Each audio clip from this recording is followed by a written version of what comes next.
BBC1. Now the 9 o'clock news with Peter Sissons. Rosemary West, accused of 10 murders, goes into the witness box to plead her innocence. She tells of falling for the lies of Frederick West and the locked cellar from which she was barred. Good evening.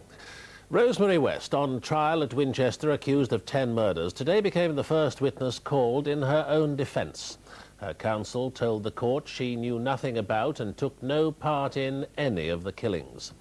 In her evidence, she described how, as a vulnerable teenager, she'd fallen for the lies of Frederick West, but they'd ended up leading separate lives. Shown photographs of some of the victims, she said she'd never seen any of them. And the cellar at 25 Cromwell Street in Gloucester was somewhere Frederick West often worked, but forbade her to enter. Frederick West committed suicide in jail 10 months ago. Rosemary West made her all-too-familiar journey to court again this morning. But today, for the first time, she was to speak directly to the jury. Shown photographs of 5 of the women she's accused of killing, Mrs. West said she'd never seen them before. First, though, her counsel, Richard Ferguson QC, had some blunt words for the jury, now down to 11 people after one juror was discharged for reasons not explained in court.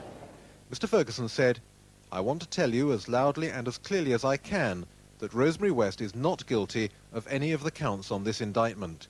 She neither knew of nor participated in any of the acts which led to the deaths of these girls.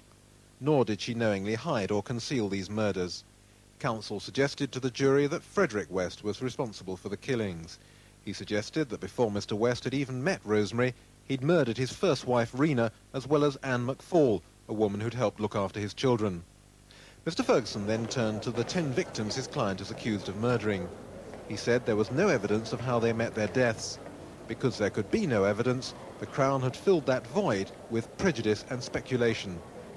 Mr. Ferguson said the prosecution had claimed that because Rosemary West lived in the same house as her husband, she must have known what was going on.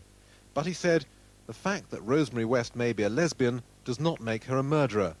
The fact that Rosemary West had sex with some of the lodgers does not make her a murderer. The fact that she was forced into prostitution does not make her a murderer. Then it was the turn of Rosemary West to walk the short distance from the dock into the witness box. In a soft, nervous voice, she began her evidence by saying she'd had her first sexual relationship at about the age of 14. She'd been raped twice by strangers and abandoned by her mother. She said that Frederick West had promised to love and care for her. Because she was so young, she'd fallen for his lies.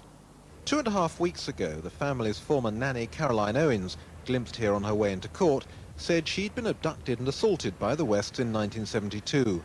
Rosemary and Frederick West admitted indecent assault and causing actual bodily harm. Each was fined £50. Asked about the incident today, Rosemary West said she didn't remember her time in court at all. She said she knew in some ways she'd done wrong. "I made a mistake," she said. Asked what the mistake had been, she said, "My memory is almost non-existent." She was then asked about the disappearance of her stepdaughter Charmaine, her first alleged victim. Rosemary West said Charmaine's mother had come to the family's home in Gloucester to pick up her little girl. Mrs. West saw her but didn't speak to her. She said Frederick West had been released from prison before Charmaine disappeared. Before leaving court, Rosemary West said she and her husband literally led separate lives. He did what he wanted to do, she said. Mrs. West will be cross-examined by the prosecution tomorrow. Joshua Rosenberg, BBC News, Winchester.